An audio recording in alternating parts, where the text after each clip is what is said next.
طلاق کی، اس کی جو تنخواہ ہوتی ہے اس سے 4 5 نہیں 10 گنا زیادہ کم حفظ پڑھانے والے کی تنخواہ، اس سے کئی گنا زیادہ کم عالم دین کی تنخواہ۔ یہ ساری چیزیں جب ماں باپ دیکھتے ہیں تو وہ اپنی اولاد کے فیوچر کے اعتبار سے سمجھتے ہیں کہ اگر ان کو چلو ہم نے برکت کے لیے حافظ کو بنا لیا ہے، مگر اب اگر ان کو اسی لائن میں رکھیں گے تو ان کا گزارا کیسے ہوگا؟ تو ساتھیوں، کیا ایسا نہیں ہو سکتا ہے کہ ہم جہاں دنیاوی اسکول میں دنیا کے لوگوں کے لکھی ہوئی کتابیں پڑھانے والے کو لوگ بڑی بڑی تنخواہیں دیتے ہیں، تو ہم اللہ کا کلام پڑھانے والے کو اچھی تنخواہ دیں، ہم اللہ کا کلام سمجھانے والے کو اچھی تنخواہ دیں، تاکہ آج ان کے والدین بھی یہ سوچنے کے لیے تیار ہو جائے، اپنے آپ کو تیار کر لیں کوئی بات نہیں، ہمارا بیٹا حافظ بن کے عالم بنے گا تو اس کا فیوچر خطرے میں نہیں ہے، بلکہ اس کا فیوچر بہتر طریقے پر ہی گزرے گا۔ اس کے لیے ہمیں کرنا کیا پڑے گا؟ ہمارا مدرسہ چشتیہ اشرفیہ آپ کے سامنے ہے، اور اس کی پروڈکٹ بھی آپ کے سامنے ہے، اس کی محنت بھی آپ کے سامنے ہے۔ میں جس کے پاس جاتا ہوں ہر کوئی مدرسے کی تعلیم کی خوبیوں بیان کرتا ہے کہ تعلیم بہت بہتر ہو رہی ہے، مگر ہمارا کام بس اتنا نہیں ہے، اس تعلیم کو اور آگے لے جانا۔ یہ جو میری تمنا ہے، میری درخواست ہے ان بچوں سے، ان کے والدین سے، کہ یہ بچے آج انہوں نے قرآن زبانی یاد کر لیا ہے، کوشش کرو کہ یہ بچے قرآن کو سمجھنے بھی لگ جائے، قرآن کے علوم بھی جان جائے کہ یہ قرآن میں کیا ہے اور کیا نہیں ہے۔ بفضل تعالیٰ قرآن کا بڑا حصہ وہ ہے کہ جب میں تراویح سنتا ہوں تو میں سمجھتے ہوئے چلتا ہوں کہ کیا بات چل رہی ہے، کیا بات ہو رہی ہے، کون سا مسئلہ ہے اور کس زمانے کی بات ہو رہی ہے۔ یہ سارا کچھ تب ہوگا جب حافظ قرآن کے بعد بچہ عالم دین بھی بن جائے۔ اس لیے میری کمیٹی حضرات سے بھی درخواست ہے کہ یہ لوگ بھی کوشش کریں، انتظام کریں، محنت کریں کہ یہ بچے حفظ کے بعد مدرسہ چھوڑ کے چلے نہ جائیں، بلکہ ان کو پکڑ کے رکھیں، ان کو عالم دین بنائیں، ان کو سنواریں، ان کو خوبصورت بنائیں۔ اور کل ایسا ہو کہ جس کرسی پر بیٹھ کے میں بیان کر رہا ہوں، کل ہمارا بچہ یہاں بیٹھ کے بیان کرے اور ہماری تعلیم ہمارے بچے ہم تک پہنچائے تو وہ منظر کتنا خوبصورت ہوگا۔ اگر آپ وہ قرآن پڑھتے ہیں تو ہمیں اتنا اچھا لگتا ہے، کل وہ قرآن کی تعلیم ہم تک پہنچائیں گے تو کتنا اچھا لگے گا۔ اس کے لیے آپ کو اس مدرسے کا تعاون کرنا ہے، بھرپور لحاظ رکھنا ہے، اور انتظامیہ کمیٹی بھی اپنے عزائم، اپنے حوصلے اور اپنے منصوبے پکے رکھے، اور بچے اور ان کے والدین بھی اپنی نیتیں صاف رکھیں اور نیتیں بلند رکھیں۔ انشاءاللہ الرحمن ہم سارے مل کر کے اگر کوشش کریں گے نا تو اسلام زندہ ہو جائے گا انشاءاللہ۔ باقی میں تو آپ کو اچھا لگانے کے لیے نہیں کہتا، لوسٹری میں بھی ہم گئے تو میں نے وہاں بھی عبد القادر صاحب کو کہا کہ یہاں بیان کرنا، نماز پڑھنا، پڑھانا یہ تو جدا بات ہے، مجھے اس علاقے میں اذان کی آواز سے بھی پیار ہے کہ ان وادیوں میں اللہ کے کلمات گونجتے ہیں، تو یہ کتنی بڑی بات ہے کہ یہاں مسلمان آئے اور اسلام لے کر آئے اور اسلام پر قائم رہے اور اسلام کو پھیلائے ہوئے۔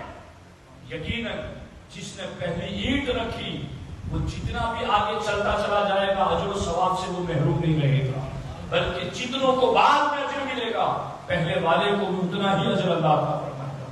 اس لیے پیچھے نہ رہیں، دین کے معاملے میں مزید آگے بڑھے، کوششیں کریں، ہر شخص اپنے اعتبار سے جس سے جو بھی ہو سکے۔ میں نے ایسے درجنوں واقعات پر احادیث پڑھی ہے کہ کسی نے اتنا چھوٹا کام اللہ کی رضا کے لیے، علم دین کے لیے کر دیا، اللہ نے بس اسی کو اس کی بخشش کا ذریعہ بنا دیا۔ تو ایسے کام ڈھونڈا کریں کہ ہمیں کیا موقع ملے، پوچھا کریں کہ ہمیں کوئی کام سونپو۔ یہ ساتھی ہیں، یہ محنت کر رہے ہیں، وقت دے رہے ہیں، ان کا حوصلہ بڑھاؤ اور ان کے ساتھ مل کر قدم بہ قدم علم دین کے فروغ کے لیے ہم سب کو کوشش کرنی ہے۔ اللہ کریم کی بارگاہ میں دعا ہے رب الجلال مجھے آپ کو سب کو ان سنی ہوئی باتوں پر عمل کی توفیق عطا فرمائے۔ السلام علیکم ورحمۃ اللہ وبرکاتہ۔